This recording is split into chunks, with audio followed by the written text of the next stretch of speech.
Hello and welcome back to another episode of the Humans of Paddle. In this episode, I'm joined by Ivana Modia, the tournament director of the Premier Padel that's happening in Dubai from the 3rd to the 10th of November 2024. It's a really interesting conversation. He shares some behind-the-scenes insight to organizing such a huge event and also his previous experience of organizing the Davis Cup and many interesting anecdotes. Enjoy the episode. Ivan, thank you for taking the time to sit with me today. I'm excited to have you here and to get some insight from you about the upcoming event of the Premier Padel that's happening here in Dubai on the 3rd of November. Let's talk a little bit about you. How did you become a tournament director?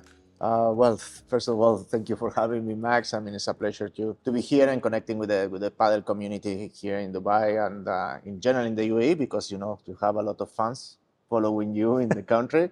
That we all know that. And look, my story, if I put it like in a summary, I've been like all my life related to sports. My dad was a professional basketball player, so back in the day in Spain, and I started I wanted to be a sports journalist.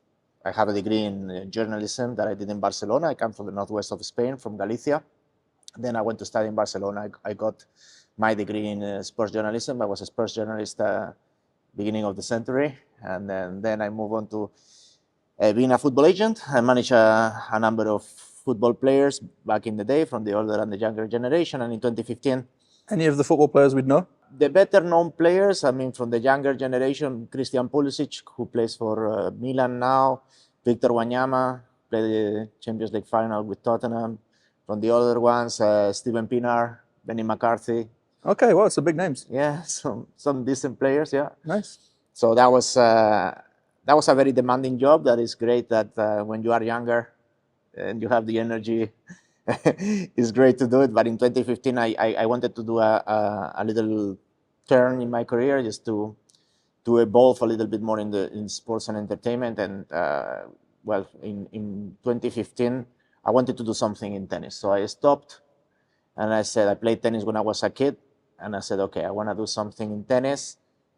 Who likes tennis like me that has some access to money? So that was the first idea. So I thought of Gerard Piqué, who is a friend from 20 years ago, that when we were both living in England, 2004-5. And yeah, so listen, Gerard, I want to do something in tennis. I said, funnily enough, I've been thinking about tennis lately. We came up with an initial idea that was crazy. He plays tennis? He used to take some lessons. Okay. Yeah, he's actually not bad. Yeah. And yeah, that's how we started a company that today is called Cosmos. That by then it was not called Cosmos. It was me and him just trying to do something crazy in tennis. So for the first 18 months, we battled. We went to the ITF. We tried to get the rights for the Davis Cup. We failed. We did something else that actually worked. But then we went back to the ITF, and I think it's well known that we got the rights for 25 years for the Davis Cup finals. We did the change of the format, and then I became the event director worldwide. So I was the COO of Cosmos Tennis. That was the company. And I was directing the Davis Cup finals for 7 years with all the challenges, the COVID and all these things for the middle. And yeah, in 2022, parted ways. I wanted to come and live here in Dubai. I was fortunate enough to see the growth of padel, that how everything has become so crazy here about it, to the levels of my country in Spain in many different ways. Definitely in participation and engagement is getting there, if you analyze like apples with apples. Thanks to the support of Dubai Tourism and the UEPA, we discussed and we decided to take the rights for the Premier Padel P1, and we negotiated with Premier Padel, and here we are. And here we are. Wow, that is a lot to unpack. You have had literally all of my childhood dream jobs. I wanted to be a sports journalist. I wanted to be a sports agent. I mean, organizing the Davis Cup. Like, they sound like amazing jobs that you had, obviously. But I'm sure they all came with their challenges as well. Oof, a few. I want to touch a little bit on the Davis Cup because, being obviously a tennis fan, and most people who play paddle have some history and some love or hate with the sport of tennis. Absolutely. How was that experience of being involved in that amazing event? Well, it was an absolute roller coaster. Just primarily when we tried to achieve the rights or get the rights, it was a long process. I mean, I said like 18 to 24 months. Then, of course, in the middle, the company didn't even have a name, and we went out there like being new in the tennis world. No, we were not new in the sports world, but tennis is a different type of thing. And honestly speaking, we met along the way incredible individuals. I met the presidents of the 200 federations in the world. We went lobbying around the world to incredible places. I went to, I don't know, I remember Rwanda, Cancun. We went Budapest, Paraguay. So you have to bring all these federations together Correct. in order to organize. Correct, because we need the acceptance in order to get the project forward. We need the acceptance of 2/3 of the associations. How it works in tennis is that in the ITF is that not one country is one vote like with FIFA. So in tennis is like depending on a different number of factors. It can go from 12 votes, 9 votes, 6 votes. In one country? In one country. So the Grand Slams countries, they have 12 votes. So US, UK, and the only country that doesn't have a Grand Slam that actually has 12 is Germany. Okay. And Australia as well. So, and then there is a few 9 points country. I don't know if it changed now. That was when we got it. But it was Spain, Italy, Argentina. So you're lobbying basically to these federations and countries for them to support your project. Correct. Of taking I think look, the initial idea of why we went for the Davis Cup and how we achieved it is because we really wanted to have that feeling of World Cup of tennis. We believe that the Davis Cup, I think the initial feeling was that the final of the year before we started was Great Britain against Belgium, I believe. And we thought, okay, if you're not British and you're not Belgian, you're not watching it. It's true. And because, the big names didn't want to go, they had 3 sponsors. It was and also actually for the players, the schedule of it was the schedule was very hectic. So our first thing was talking to the players. Okay. So who is the king of this show? We need to speak to the top players. So the top players need to participate. How do we achieve that? Okay, they asked clearly. So we cannot play 4 weekends in the year. It's difficult. Normally it's after Grand Slams. It's very heavy. We are traveling all the time, risk of injuries, all of that. We changed the surface. Yes. Because sometimes, you were playing an away match in clay after coming from hardcourt, I don't know where. Or you play sometimes in grass coming to train from clay like this in 24 or 48 hours. So that was the first challenge. And the second one, of course, is changing such an iconic and historical competition into the 5 sets into 3 and all of that, because that was another request from the players. The players were saying, listen, the 5-setters are becoming too much. Again, we're traveling, risk of injury, etc., etc., etc., and we need to get paid because when we come, we play only for this. We need more money for the competition, and that's how we did it. I mean, we took the rights. We took from 3 sponsors to 21 in 1 year. The event in Madrid was amazing, and the first. And now it's the road to Malaga, isn't it? It's going to be in Malaga. Now it's in Malaga. I think it's in Malaga this year, which is going to be again iconic because it's the last dance of Rafa Nadal, right? Exactly. Doubles with Alcaraz is the plan, I believe. It looks like that. If he feels competitive, he will do that. That's what he said, and then is Djokovic going to play as well, and Sinner is there. I mean, Djokovic isn't really one to back down to a challenge, so I think he might go for it. Yeah, no, he might go for it. The thing is that the new format, like everything, what we did has pros and cons. The format needed a change. Then we were adjusting it, just how to make it feel more friendly, like from the old school days, like for local countries. So in the 2019 edition, what we did is everything in Madrid, 18 teams, World Cup, like we thought. The year after, COVID hit. The year after, we did it in 4 different countries. We did it in 3. It was Italy, Austria, Spain, because we wanted more local fans to be attending. And I think for next year, they're changing it again. Yeah. So, I mean, they did some in Asia this year with the qualifiers as well. Yes, they did. I mean, as a fan of the sport, I mean, I'm not saying that just because you're here, but I like the new format. Because I feel the old format, it used to lose a little bit of momentum.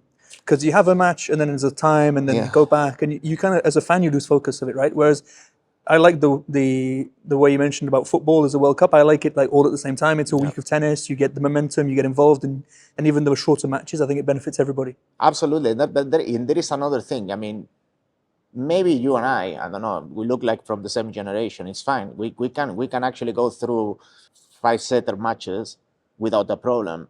Younger generations, this is a fact. I mean, the attention span is very low.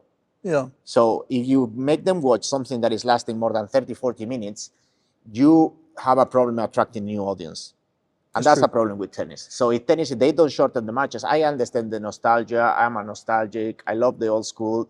I love it all. But I mean, we cannot think only about ourselves, but more about how we promote the sport and how we reach everyone in order to have the younger generations to promote. Because look, paddle and tennis, right? So this is what is happening now. What is giving paddle to that tennis is not giving? You know, access to younger generations is faster. Exactly. Yeah. It is faster to watch. And to play. The learning curve is faster. That's a different type of ball game, yes, for sure. But it's interesting you mention it because that's also what Patrick Mouratoglou was pushing for with the UTS. You know, they created the new circuit, changing the format, time-based. Yeah, with Patrick, I mean, we had conversations with Patrick back in the day. I think it was in 2018 after we got the rights of the Davis Cup. And we discussed UTS. We discussed UTS with Patrick. I think he's a bright individual who really has a love for the sport. And he does it for the right reasons. And actually, we were not far actually from collaborating. But I mean, at that time, we had so much on our plate that we needed to focus on delivering those other items. Yes. Yeah. And speaking of a lot on your plate, we're talking about the Premier Padel. I could talk about tennis for hours, but let's bring this back to the reason that we're both sitting on this couch today. So what does a day in the life of a tournament director of the Premier Padel look like currently, 2 weeks before the event? First of all, I try to wake up in the morning with a smile, positive. And first of anything, I check my phone. I check my emails. I check my messages. There's thousands of them coming from left and right, and just making sure that anything that looks urgent or can become a problem is sorted as soon as possible. That we have like a very important task in our hands, and we always aim for perfection. Perfection is difficult to achieve, but if you concentrate on doing something well first thing in the morning, then you can get through the day solving certain issues, you see. So what would you prioritize? What would you say is a priority for you? For me, you know, in a sporting event, racket sports, tennis and paddle the same. You know, I mean, imagine for Davis Cup in 3 countries, in my last year there, I was in charge of 2,200 people for the event. So, I mean, there was a lot of people working. So just trying to keep track of everything is impossible.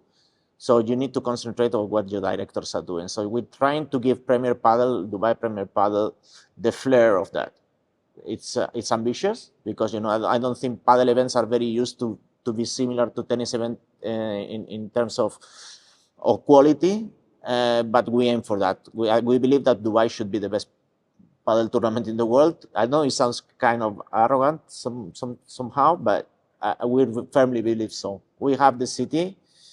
We have the tools, we have the government support, we have the Padel Association support, and with all of that, you have to do a fantastic event. So I would say that first I try to catch up with my directors and see, okay, what is the important matters for today? Where are we? But I always say that in a racket sport event, operations is who runs the show. So but the operations department has to be on top of everyone. On top of your marketing, on top of your, I don't know, because activations, partners, exhibition area, VIP, anything. Your operations team, they always have the last shot at everything because they have to execute for everyone. So they have like a more panoramic view of everything. So I would say that my operations, who is the event director as well, Jaume Farras, former tennis player as well. So he's always the guy who I normally, if I have to make one call, I call him first in the morning. Okay, and if we go back to the moment where you guys, I don't know if you bid for it or you got basically Premier Padel in Dubai, what's the first thing that you do? Do you choose the venue? Do you celebrate?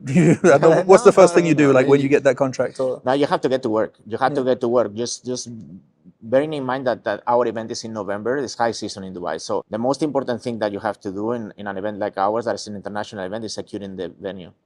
Because Dubai is not doesn't have a lot of infrastructure for like international event like this that has certain minimum requirements. Okay, so we have like a center court here for 5,000 people. Amazing venue that you have, It's by the an way. amazing venue. The Dubai Duty Free, I love that venue. When Yeah. the World Cup was here, Yeah. it was 2 years ago, I think it was. 22, yeah. Yeah, it was an amazing experience, and I think that venue really lends itself well to sporting events. I think it's a great place, and I'm excited that it's going to be there. Yeah, that is correct. Yeah, the Dubai Duty Free Tennis Stadium and Dubai Duty Free is also a partner of the event. I mean, it's a fantastic venue. Honestly speaking, it's one of a kind. They tell us also from Premier Padel Tour that it's one of a kind because you don't only have the center court and then the secondary courts and then the practice courts and the exhibition and the VIP, also compact, that is very walkable. Yeah. And also connects with the hotel, which is very unique. So you have the Jumeirah Creekside Hotel, where all the players and the staff and everyone's staying at, and they have, it's unique because, for example, in every event, you need a transportation service. For us, it's quite limited. I mean, you do the transportation from the airport to the venue. Which is 5 minutes anyway. 5 minutes, it's around the corner. So I would say that, yes, that's securing the venue is number one, and then just putting together the best possible team. I mean, without a top team, it's impossible to deliver this. Impossible. I mean, I could do like 1,000 million events, but zero without my team. Yeah. I mean, you have to have a reliable team and a mixture of experienced people with young people.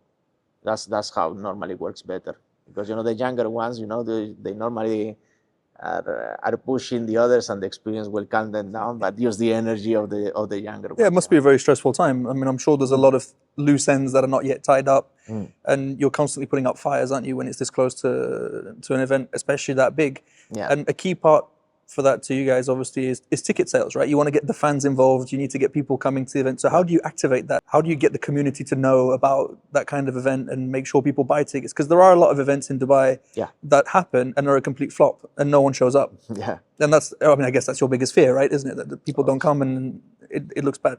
No, always. I mean, I think, our primary goal is that the stands look good.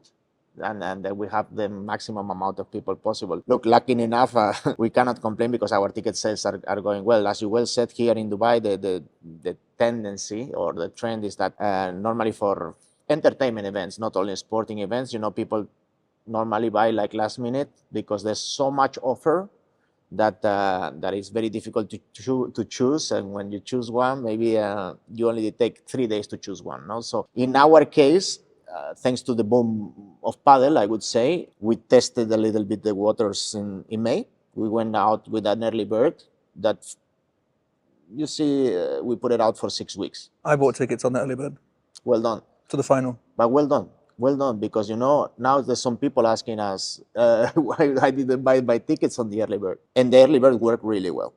Honestly, I mean, not to the levels that events in Europe, because the customer is different in Europe than here, but on a very good level. And now, of course, we are pushing sales through different channels. I think we have an out-of-home campaign that is coming on Side Road for the last week.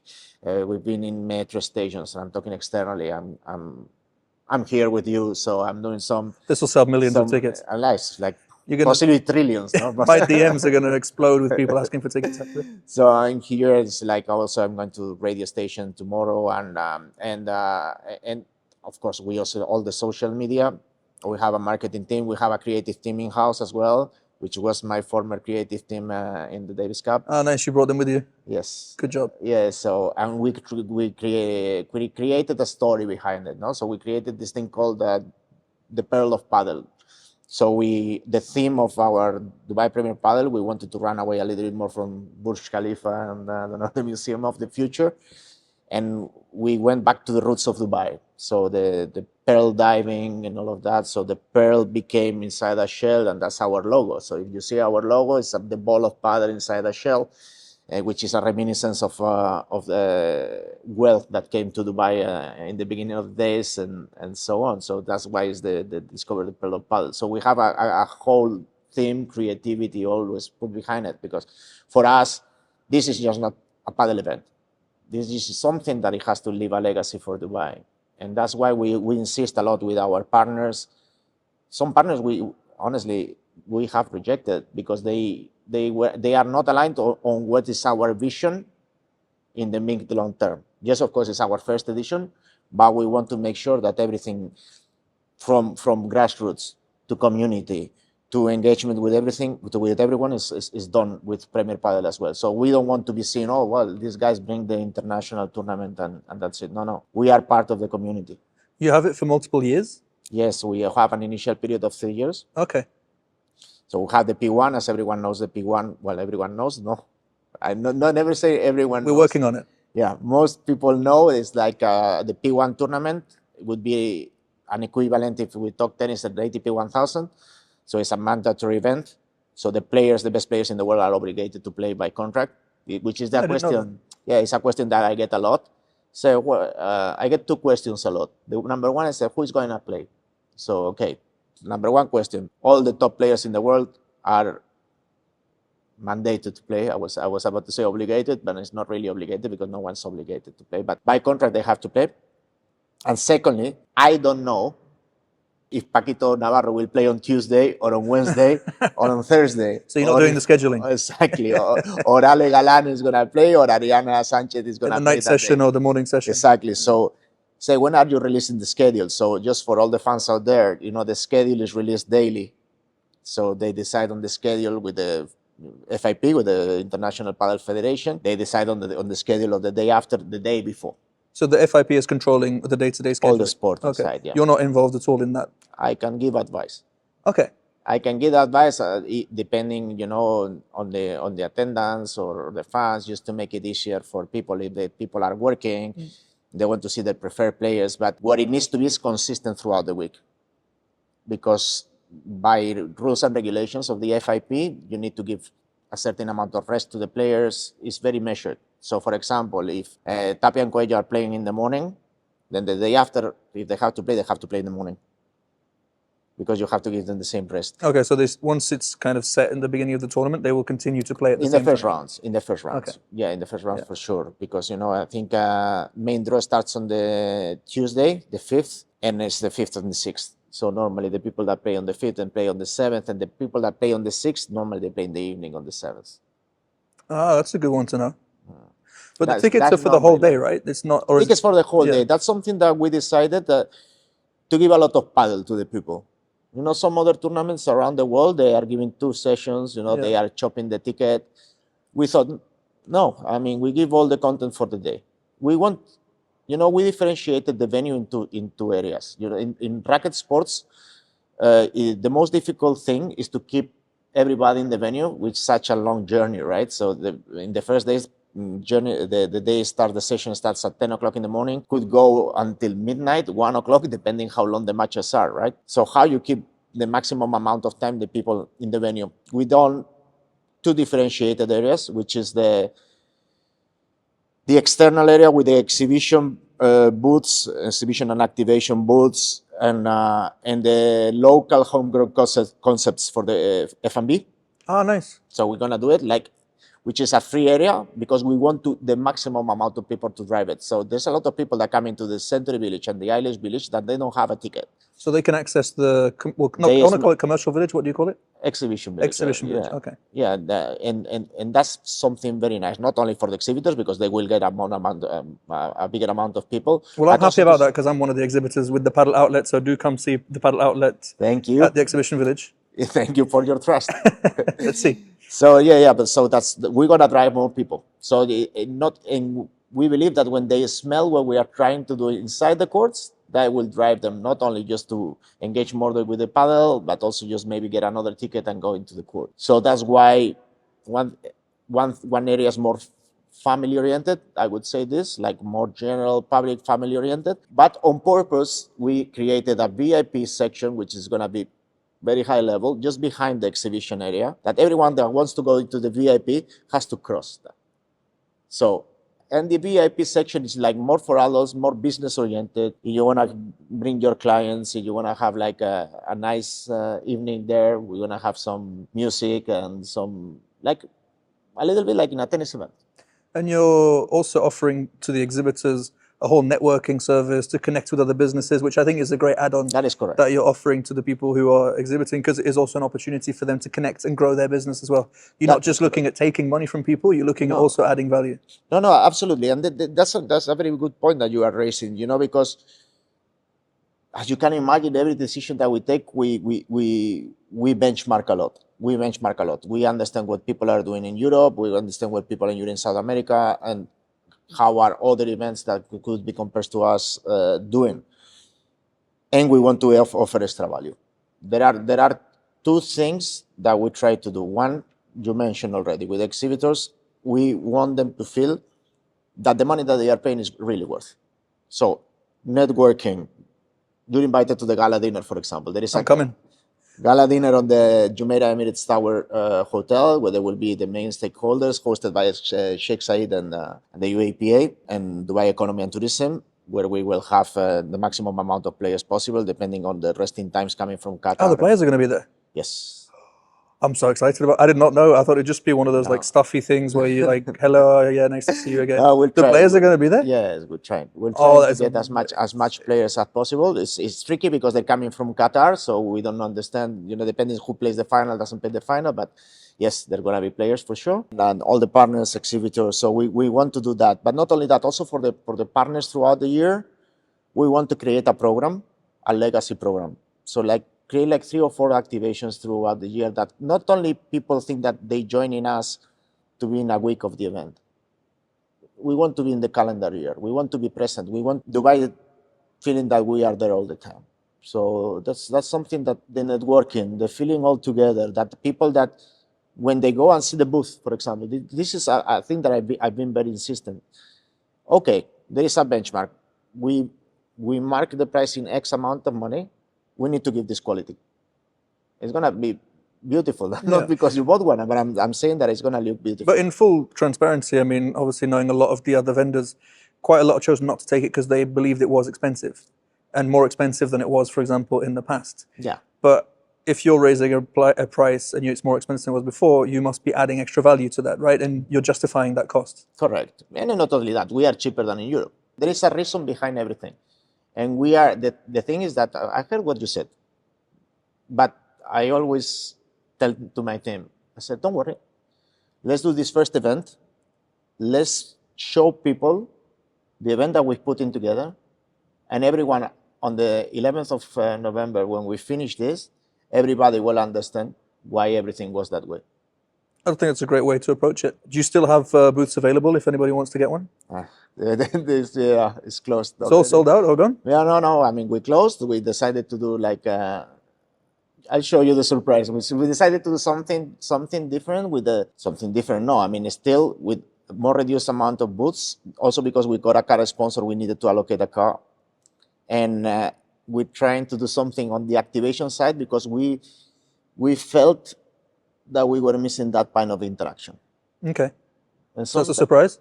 Yeah, I think so. I mean, I'm working on a couple of things as we speak. Yeah, but I mean, it's something cool because you have families, you have kids, they're working around. You want to keep them in that area. And if they're working around, you don't want them to go in one circle and be out in 10 seconds. You want them to keep them there, and they will pay more attention to the exhibitors. Yeah, I mean, for example, in our booth, obviously we're a retail store, right? So we want to sell and try and recover the money that we put into putting the booth. But we partnership with Ubisoft and Just Dance. Nice. So we're going to have a Just Dance activation in our booth. So people will come and they will dance with the products and have a chance to win a Nintendo Switch, which was kindly offered to us by Ubisoft. So like you said, we want to keep people in the booth, keep people in the area. It creates content that can be used for the future. So it's not just about selling rackets, And it creates awareness. I mean, that's a misconception about these events. When you go out there, you create awareness. I mean, this is the only event here in Dubai of this level, with this level of players. And I think if I had a business, I would post related to Padel, I would be there. Because you need to choose your chances. I mean, every strategy, every company strategy is respectable. I mean, there's some people that choose and they would like to go and have, I don't know, like a volcano giant in the middle of Jumeirah Beach, and people take a photo with that. Okay, fair play. It's doable. But I believe that we are creating something special. I think you can take 2022 World Champs as a reference.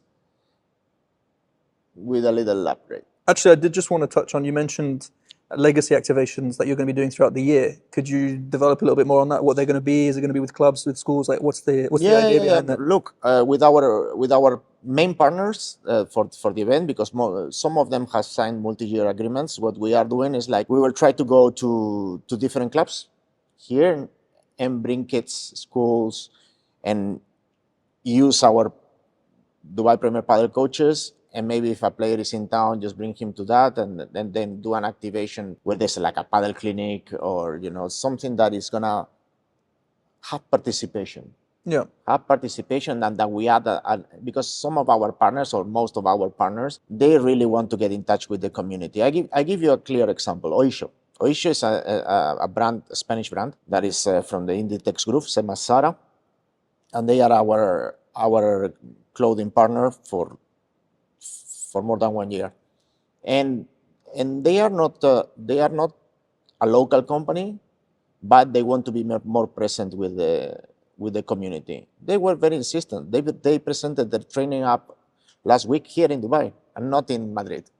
Really? Yeah, so they presented it here in Alcoas, actually in a place called Canvas, and they really want to engage with the community. It was one of their ideas. I said, we want the kids to be wearing our Oisho t-shirts, and then we show them, and then we go to different clubs in Dubai, and then that we want that proximity, Max.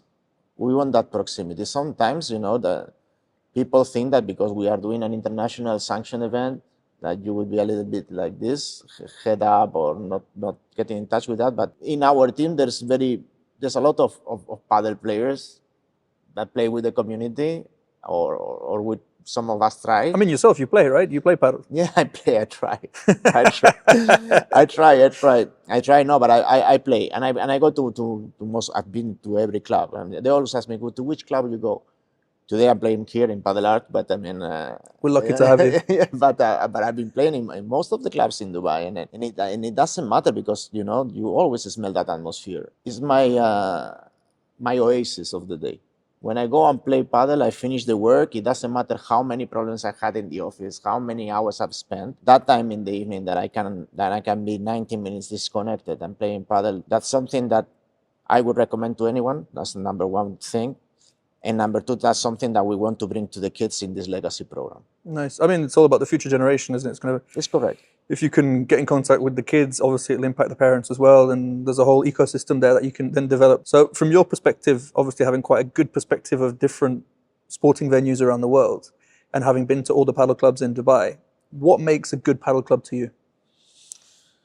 That's a very good question. I would say, for me, and this is a very personal opinion, a good club is, number one, a good state of the courts. So good maintenance, good looking courts, and I don't mean fancy, like there's no like chopped turf or anything like that. Definitely, and I would say even more important than the courts is the staff, service, staff, people smiling. I mean, there's so much amazing people working in clubs. That people welcome you in the morning, good morning.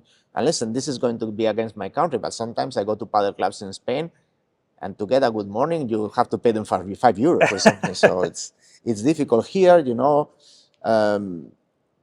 don't say everywhere, but many places it's really a joy to go and ask for a smoothie. Happens here. Those ladies are amazing. I mean, I want to use this opportunity to thank my reception team and all my staff, because they are what make the club 100%. Have a soul and have a life. And also what I found interesting is they've fallen in love with the sport as well, which also gives them more enthusiasm. Yeah. So they're not just here doing a job. Obviously, it is a job. They wouldn't be here if they didn't get paid, let's be honest. But they enjoy the sport. They enjoy the game. They play, they participate, they play matches. And for me, that's great to see, because that helps me grow as well. And I think you touched on that as well with your team. Mm-hmm. There's a lot of paddle players. Yeah. So it helps them understand what the business needs and how you can create a better event from a customer perspective when you also can play that sport yourself. It's so important, that sometimes I get asked the question, so how do you hire people, right? I get asked the question many, many times. And I said, the thing that I look for a certain profile, professionally speaking. But said, I always say that I try to hire good human beings. It's very underrated. The most important thing when you hire people is hire good human beings, because those human beings are the ones that are gonna make sure that you have a sustainable business. I agree with that. I mean, I do the same here. You can teach skills, but it's the soft skills that you can't teach. Definitely, it's like I'm coming back here because it's a perfect example. The lady always knows that I like the same smoothie every time I come. And then you say, no, that's my time. I'm going to go and play. And they tell you with a smile, come and see me. It looks like small details, but that sense of proximity with the people that are working in the clubs it's paramount. So I would say that's two important things. Then the third thing, which is a negative thing in some places, so you always have to say one negative, of course, or what not to do. Don't overcrowd the clubs with courts. Just be spacious. So yes, I mean sometimes you have court like this, very complicated, because it's not because we are Tapia or Galan and we're gonna get outside after a portres and put it in. No, it's not because of that. It's because it gives that sensation of that the club is too restricted in mobility, and I think that happens a lot in Spain. Here less. And that's something that it creates a feeling when you open the door of the club. It creates a feeling that it's like, oh, yeah, you want to play and leave. Yeah. But I feel like the new generation of clubs that has recently opened, they've understood that a little bit more, that you need to keep people in the club. Absolutely. You need them to stay and buy that smoothie and, go to the shop and, feel comfortable working a little bit from there. Yeah. And you want to offer that, because if people just come play and leave, then... There's another thing that you do here that actually it's very positive. It's like how creative you can be to keep engaging the community without being repetitive, which is a complicated matter. So, okay, one day you do mixed doubles and then B+. Yes, but what do you do the day after, no? So how you wake up in the morning and you come up with new ideas to keep the people in the club. I think that's actually, if I was a club owner, that would be the most challenging part. But to let you in on an industry secret, most of these ideas come from the players, because we listen to our players. Someone might suggest, oh, it would be nice if you did this. It would be nice if we tried this. And we're always like, yeah, sure, let's try it. And we listen to people. We give them a voice. We often do surveys and we ask for interaction and what people think about the club and how we can improve. And we always try to implement them if it's feasible. Some things are not possible. Someone asked for a retracting roof. Unfortunately, that's not within the budget. Sure. But, the more realistic things, we try as much as we can to implement them. It's a great community who likes to do things. It's very important. Yeah, it's a very entrepreneurial industry, padel in the UAE. There's a lot of people who have made money in other businesses and they've fallen in love with the sport. So it's very fast moving and there's always new stuff coming. I wanted to go back a little bit on your experience. Sure. And what's the most memorable interaction that you've had with a professional athlete? Oof, I've had a few. I mean, I have to ask this question first, actually. Have you met Roger Federer? Yes. I hate you now. Yes. Indian Wells. First time I saw him, I've seen him 3-4 times, but first time it was Indian Wells 2019, I would say. 18. It was before we actually made it. So it was 2018. Nice guy. What you see is what you get. Very polite. A true gentleman, honestly. Yeah, and he spends a lot of time in Dubai. Yeah, I know a lot of people who've bumped into him in restaurants, in tennis clubs, and I'm a huge Roger Federer fan since I've been a child. I've followed his entire career. Yeah. I cried when he retired, but I've never come across him, So I always ask people who've had these interactions with famous athletes, have you met Roger Federer? And everyone says the same thing, that he's amazing. Yeah. So hopefully my time will come. Yeah, no, for sure. Don't lose hope. It will come. So other than Roger Federer, I got a bit excited. Yeah, the three of them are fantastic people. Like Nadal, Djokovic are incredible guys. Also incredible guys. I mean, really, really respectful, really polite. I happen to just have less interactions with Rafa because he was always in these last few years more injured and he was coming less. But I mean, we were building it up. He was in 2019 with that epic match that he won the Davis Cup actually in Madrid, and with Djokovic lately. We love Djokovic more in the latter stages. Such a great guy with a positive mood, and very good with the kids, very welcoming with any fan. I mean, really, with the biggest stars that I've met, or celebrity athletes, I would say that in tennis, they've been the ones that impressed me the most, how they are. And then there was another person. I always say that I was very impressed with David Beckham.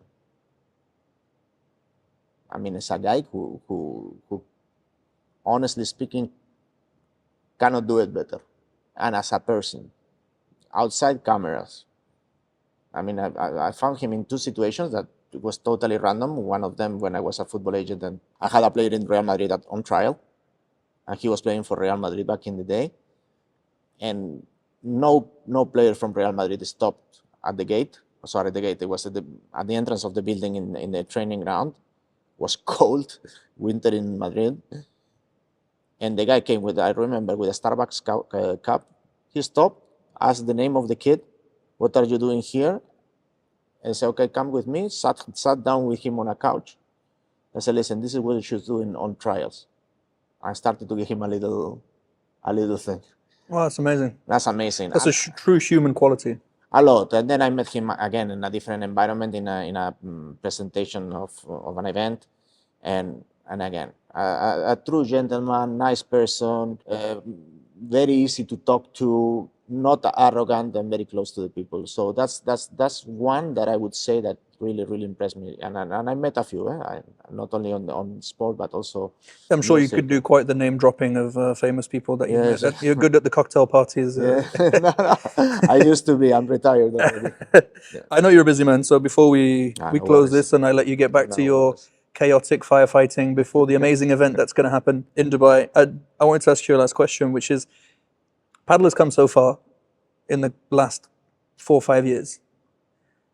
How do you think it will continue to grow? It's a great question again. I believe that paddle needs to do just a couple of things. I think in terms of the international tour, I think they although there is some resistance sometimes, I think they should keep growing to other countries, to other continents. That's the only way that paddle is going to become bigger and bigger. I know it was nice for the players to have 10 tournaments in Spain and not move from home. Great. But if you want paddle to grow, you need to be in Australia, you need to be in, Vietnam, and you need to be in Finland, and the day after you need to be in Canada. I know it's demanding, but every sport that wants to grow needs to grow gradually and to show that sport to the people. Look what's happening in India now, is booming again. In the US is growing. They need to take advantage of that. That's number one. And number two, they need to keep, through this promotion, growing in different countries, that typical countries that are Spain and Argentina. So those countries that are putting a lot of time behind it, like starting in Scandinavia, Mediterranean countries, here in the UAE, fantastic job, Qatar itself, Egypt, all these countries, they need to keep growing and working on the grassroots. Those are the two things that paddle need to do to grow, because we need to create more stars outside Spain and Argentina. That's what we're lacking, I think. Yeah, I agree, but I think one of the biggest complaints from the players is also there's not enough prize money in the sport to cover these long trips. I mean, you're looking, what was it? In Paris, they got like 25,000 euros each. Yeah. Which is peanuts compared to other professional sports. Even esports makes so much more money than paddle. So I agree that I guess it will be a cycle, right? As it goes international, more money will go into the sport. It's all related. It's all related. I mean, obviously, the sponsors, the tickets, the television rights, they're not also at the level that, because it makes me laugh, the comparison with tennis, no? When I don't know, the contract with the television contract for the US Open, I think it's $100 million.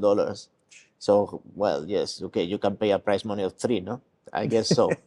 I mean, but what's the television contract with Premier Padel with? Well, I think that would make the difference, right? Do you actually know how much that is as a ballpark figure? I don't know. I really don't know. What I know is that free to air are in all the world. So you are in 180 countries on Red Bull TV and YouTube. So that's more or less your answer, right? Yeah, true. I think there's more of a cost than a revenue. No, definitely now. But because you need to show the sport to the world. In football or in basketball or in tennis, you can actually sell the rights. You can actually sell the rights, and then you have a pay-per-view, and then the pay-per-view is like a wheel, right? So boxing, all these type of things. Padel needs to grow. The only way to grow the sport is that you are seen around the world. You need to make it easy to be seen around the world, and the only way to do it is to be free to air to everyone. And of course, you have the YouTube and Red Bull TV, and us here for Dubai, for example, we have beIN Sports. You also put it in analogy. You have to be as much visible as possible. Is there anything that you want to touch on, go back on? Only one more thing that I would encourage people to look at something. That since we started organizing the event, there is one thing that I want to reply to many questions that I get from the event, but one of them that is very common, it's more difficult to get the good tickets for the weekend and all of that. Maybe I'm shooting against myself, but honestly speaking, if you want to see all the best players in the world, the field starts on 256 players between male and female, right? So on Tuesday and Wednesday, you have every player in the tournament playing, and the tickets are at 60 dirhams. It's not that it's unaffordable to go and watch the best padel in the world. So you can watch 20 matches or 30 matches if you want and see every player in the world if you go in the first days. I got this question the first time because there was a Paquito Navarro fan club that wanted to come from elsewhere in 500 people. So when is Paquito playing? I said, listen, if you want to secure to see Paquito, the best thing and the most affordable thing is that you want to see Paquito, you get yourself a ticket for Tuesday and a ticket for Wednesday. And that's the most simple way to secure that you're seeing Tapia, Ariana, Delphi, or whoever is your favorite. Yeah, because you're risking it, right? If you take the last days, you might have lost, and I mean, that's the thing. There's no guarantee of Paquito being in the semi-final or the final. Correct. And it will be the last tournament of Velasteguin also here in the region. Yeah. So, yeah. As a fan of racket sports, and I always say this to people, I genuinely prefer going in the first day or two. Me too. But okay, because it's very personal. It is very personal. Yeah, you see more matches. You have the players are more relaxed, there's more access to a lot of things as well. You see practices. The last day or two, everything is I feel very corporate because it has to be at the end of the day. Everything becomes, in the last few days, becomes very robotic. Yeah. More or less. Everything is very incredible, organized. Please follow this line, please follow the line. You don't want people to collapse, you want people to circulate. But it's normally Saturday, Sunday, it's going to be sold out or near sold out, as I would say sold out. Then it's more complicated because, of course, yes, you get incredible good level of paddle, but you don't get as much content as you wanted.